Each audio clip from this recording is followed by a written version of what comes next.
تعيين حسام حسن مدربا للمنتخب المصري. السلام عليكم ورحمة الله وبركاته، أهلا وسهلا بكم متابعيني الأعزاء. قبل ما نبدأ ما تنسوش تصلوا على النبي عليه أفضل الصلاة والسلام.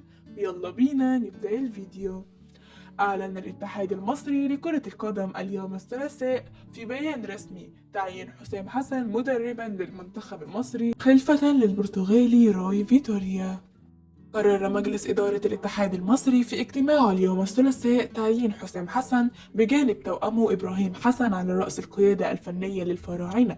ولم يكشف الاتحاد المصري باقي تشكيلة الطاقم الفني لمنتخب الفراعنة تحت قيادة حسام حسن.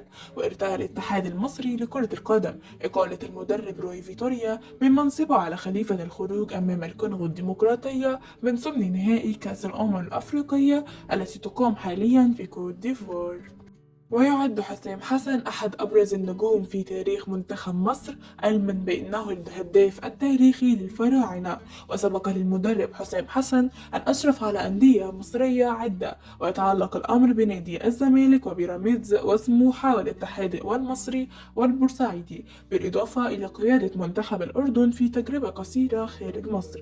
وكشفت تقارير إعلامية مصرية أن حسام حسن سوف يتقاضى 1,000,000 جنيه شهريا على أن يحصد إبراهيم حسن مدير المنتخب على 800,000 جنيه شهريا. ومن جهته أبدى نجم الكرة المصرية أحمد حسن نجم الكرة المصرية السابق استياءه من قرارات الاتحاد المصري لكرة القدم. وأضاف أحمد حسن الكوميديا السوداء عنوان المرحلة والتخبط ما زال عرضه مستمر، وهذا ما لا تستحقه الكرة المصرية إطلاقا في ظل خروج قرارات عشوائية غير مدروسة من أصحاب القرار. ودائما ما نعيد الغلطات ولا نتعلم نهائيا من دروس الماضي. شاركونا رأيكم في الكومنتات والسلام عليكم.